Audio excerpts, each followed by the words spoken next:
العفو من رب الأمان. علیہ السلام اور ان کی قوم کے حالات بیان ہوئے کہ نوح علیہ السلام نے جب اپنی قوم کو توحید کی دعوت دی اور انکار پر عذاب الہی سے ڈرایا تو قوم کے سرداروں نے ان سے کہا، بھلا کیا کہا؟ کہنے لگے آپ تو ہم جیسے بشر ہیں، تو ہماری طرح ہی ہیں آپ، اور آپ کے پیروکار پسماندہ یعنی غریب لوگ ہیں اور کم عقل لوگ ہیں. ہماری رائے میں آپ کو معاذ اللہ ہم پر کوئی فضیلت حاصل نہیں، بلکہ معاذ اللہ ثم معاذ اللہ. کہنے لگے آپ تو جھوٹے ہیں، اللہ کے نبی کو کہہ رہے ہیں معاذ اللہ استغفر اللہ.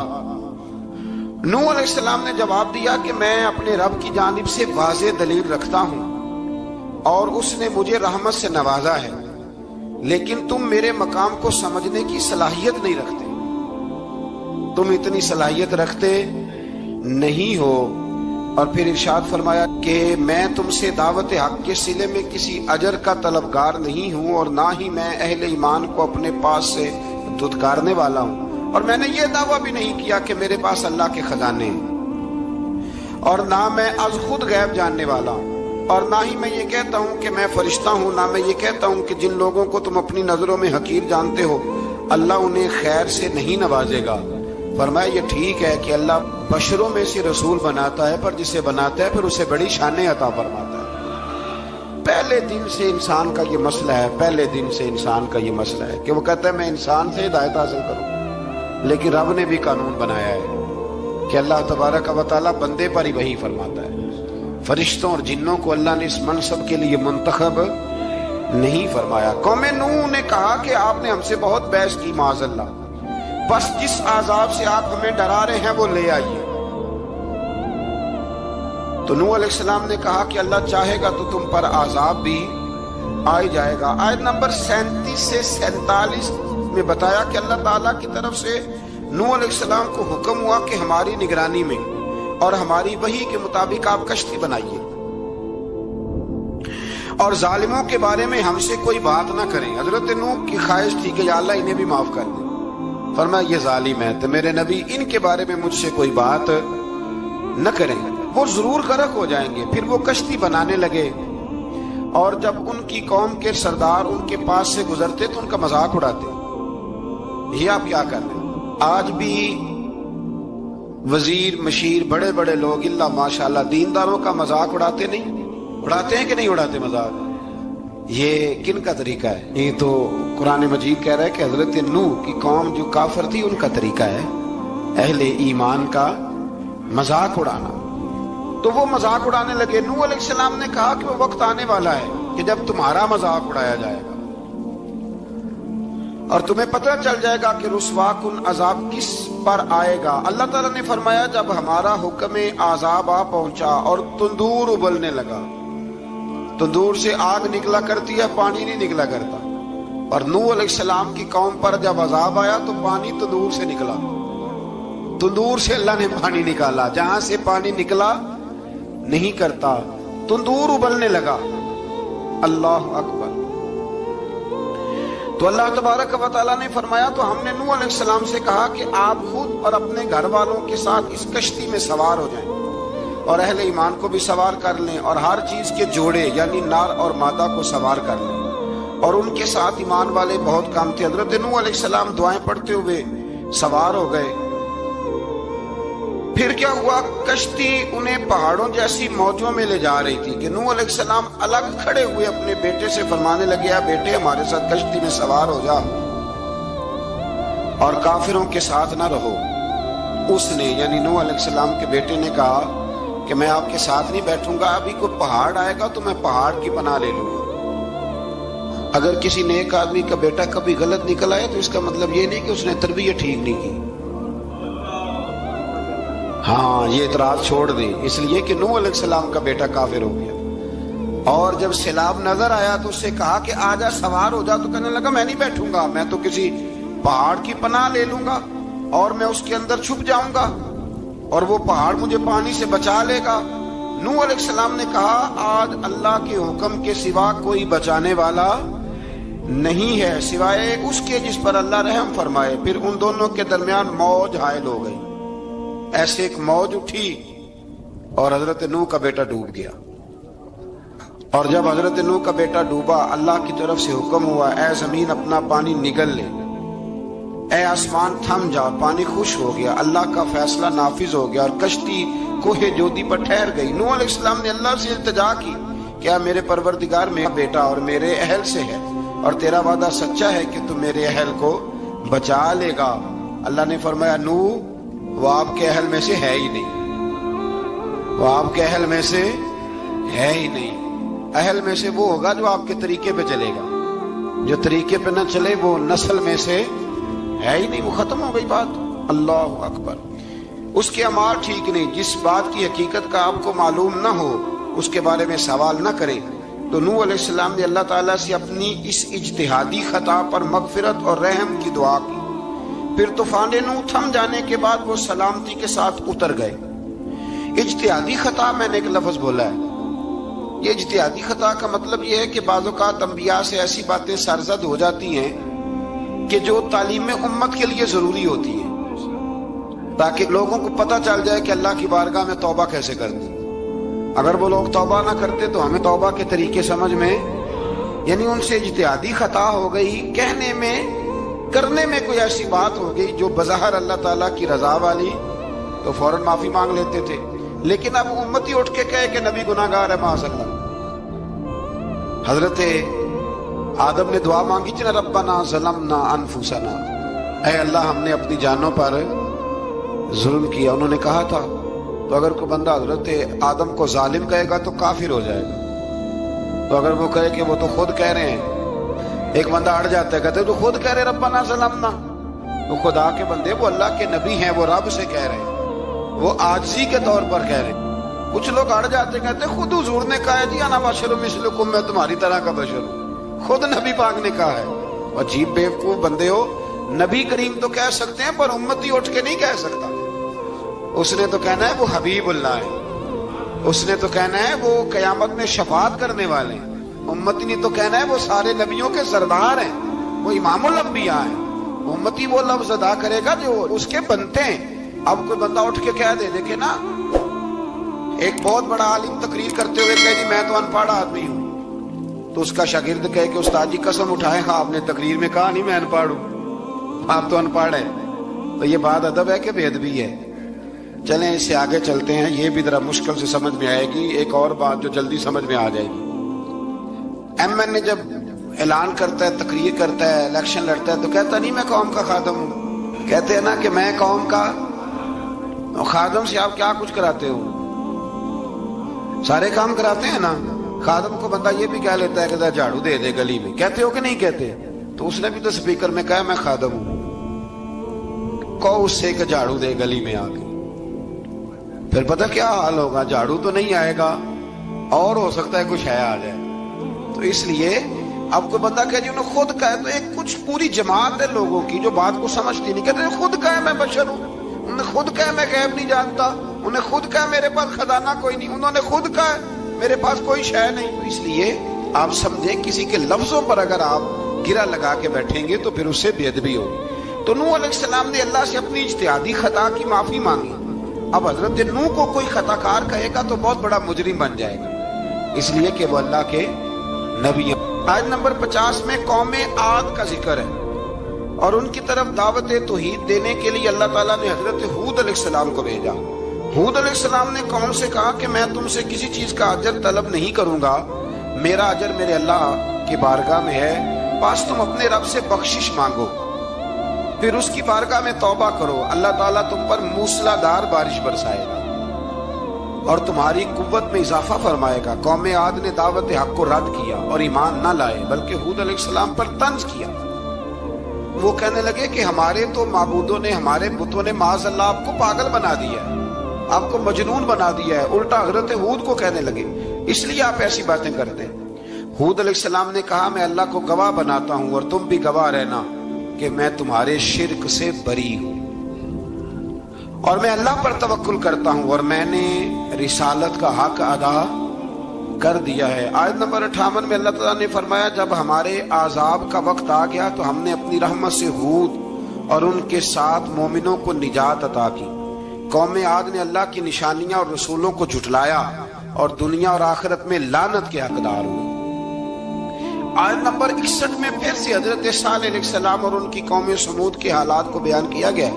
حضرت صالح نے کہا ہے میری قوم اللہ وحدہ لا شریک کی عبادت کرو، اس سے بخشش طلب کرو، اس کی بارگاہ میں توبہ کرو، اس نے تمہیں زمین سے پیدا کیا ہے، اس پر آباد کیا ہے۔ جواب دیا ہے صالح ہمارے آباء و اجداد کے معبودوں کی عبادت کو روکنے سے پہلے ہمیں آپ سے بڑی امیدیں تھیں اور اب آپ ہمیں روکنے لگ گئے ہیں باپ دادا کے دین سے، لیکن اب ہمیں آپ کی دعوت کے بارے میں شکوک ہے۔ صالح علیہ السلام نے اپنی قوم سے کہا کہ یہ اللہ کی اونٹنی ہے اور یہ تمہارے لیے نشانی ہے، اسے چرنے کے لیے آزاد چھوڑ دو اور اسے تکلیف نہ دینا۔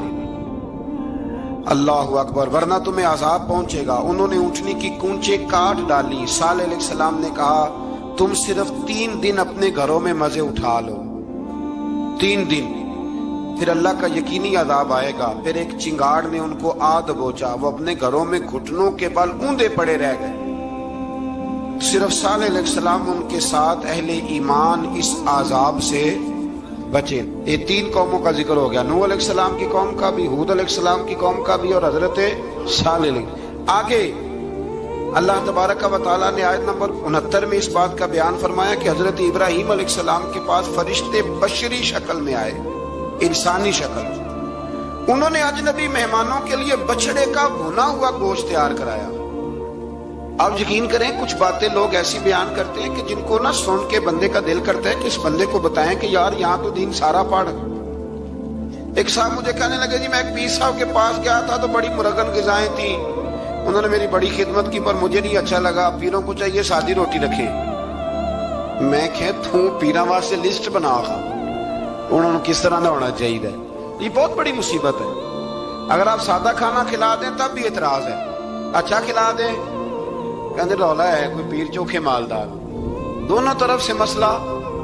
تو کہنے لگا جی نہیں پیروں کا کیا کام ہے، وہ کڑائیاں اور وہ سارے۔ تو پھر میں نے انہیں کہا کہ آپ اس طرح کریں گھر جا کے نا تو 12ویں سپارے کی تلاوت کریں۔ حضرت ابراہیم نے اپنے مہمانوں کے لیے بھونا ہوا کھانا تیار فرمایا تھا۔ تو آپ کیا کہیں گے کہ حضرت ابراہیم درویش نہیں تھے؟ عجیب بات ہے بھائی، آپ ہر بات میں اڑ جاتے ہیں۔ دین ہم نے وہ لینا ہے جو اللہ کا قرآن ہمیں دیتا ہے اور رسول اللہ کی حدیث ہمیں دیتی ہے۔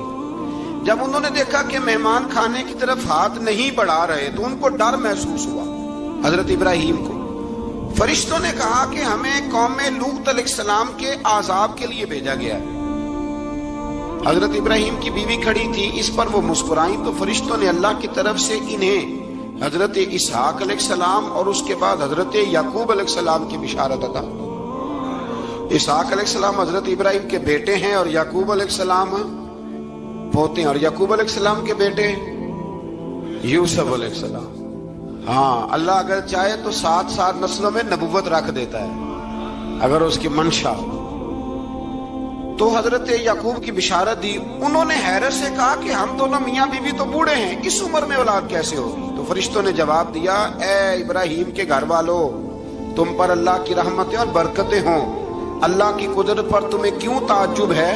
اللہ فرماتا ہے کہ بیٹے کی بشارت سن کر ابراہیم کا خوف دور ہو گیا اور پھر وہ قوم لوط کے بارے میں گفتگو کرنے لگے۔ ابراہیم بہت بردبار، اللہ سے آہوزاری کرنے والے اور اس کی طرف رجوع کرنے والے تھے۔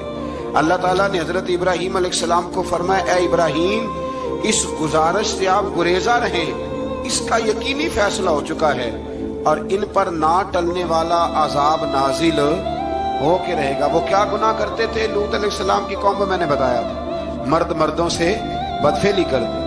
تو حضرت ابراہیم نے بھی عرض کی، بار بار گزارش کی، بحث کی کہ اللہ مہربانی فرما ان کا عذاب۔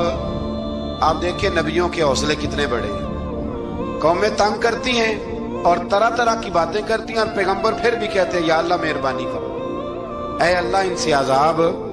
آیت نمبر 77 میں حضرت لوط علیہ السلام کی قوم کی بدعمالیوں اور لوط علیہ السلام کے اپنی قوم کو بدعمالیوں کے باعث فرشتوں کی آمد، قوم کے بدعمال لوگوں کے دوڑ کر آنے اور حضرت لوط کو ان کے سمجھانے اور ان کے انکار پر مضطرب ہونے کا ذکر ہے، جس پر فرشتوں نے حضرت لوط کو تسلی دی کہ آپ فکر نہ کریں، ہم آپ کے رب کے فرشتے ہیں، یہ آپ اور ہم تک نہیں پہنچ سکیں گے۔ آپ رات کے آخری حصے میں قوم کی طرف توجہ کیے بغیر ہجرت فرما لیں، اس لیے کہ صبح کے وقت ان پر عذاب آئے گا۔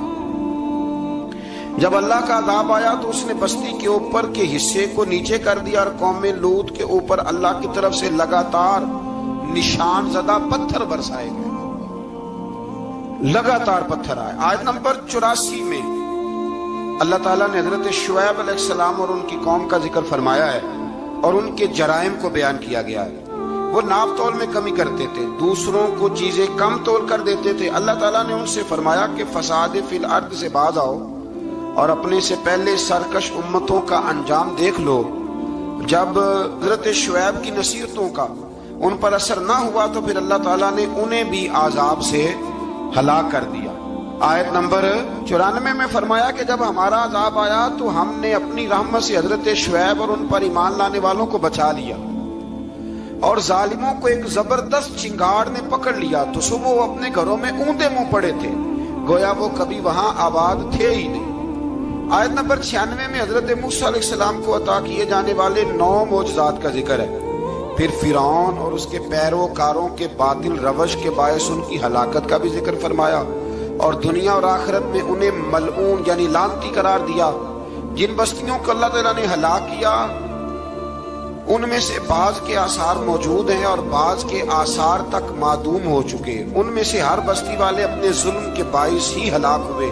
اللہ تعالیٰ کسی پر ظلم نہیں فرماتا، لوگ خود اپنی جانوں پر ظلم کرتے ہیں۔ جو شخص عذاب آخرت سے ڈرتا ہے اس کے لیے اس میں نشانیاں موجود ہیں۔ آیت نمبر 106 سے اللہ تعالیٰ نے انجام کے اعتبار سے لوگوں کی 2 قسمیں بیان کی۔ 2 قسمیں فرمایا، ایک ہیں سعادت مند لوگ اور دوسرے ہیں بدبخت۔ فرمایا بدبختوں کا ٹھکانہ جہنم ہے جس میں وہ ہمیشہ رہیں گے، اور نیک بختوں کا ٹھکانہ جنت ہے، وہ ہمیشہ اسی میں رہیں گے، اور ان کے لیے اللہ کی طرف سے نا ختم ہونے والی عطائیں۔ آیت نمبر 110 میں حضور صلی اللہ علیہ وسلم کو تسلی دی گئی کہ جس طرح یہ لوگ قرآن کے بارے میں اختلاف کرتے ہیں، اسی طرح قوم موسیٰ نے تورات کے بارے میں بھی اختلاف کیا تھا، اور اللہ نے ان کے اعمال کا پورا بدلہ انہیں دیا۔ آیت نمبر 112 سے سرکشی کو چھوڑ کر احکامات دین پر استقامت اختیار کرنے اور ظالموں کے ساتھ میل جول رکھنے سے بچنے کا حکم دیا گیا ہے، اور فرمایا کہ ظالموں سے میل جول کا انجام دوزخ کی آگ۔ ہم لوگ نہ شکوہ کرتے ہیں، کسی حکومت کو بنے ہوئے 6 مہینے گزرتے ہیں تو شکوہ شروع ہو جاتا ہے، حالانکہ وہ خود تو نہیں نہ بنتے، ان کو کوئی بنانے والا ہے۔ تو ظالم کا جو مددگار ہوتا ہے وہ بھی ظالم ہوتا ہے، اس لیے احتیاط کریں۔ اور یہ صرف سیاستدانوں کی بات نہیں، دنیا کے ہر معاملے میں آپ غور کریں کہ آپ کسی ظالم کے مددگار تو نہیں۔ اللہ تعالی ہمیں حق پر استقامت عطا فرمائے۔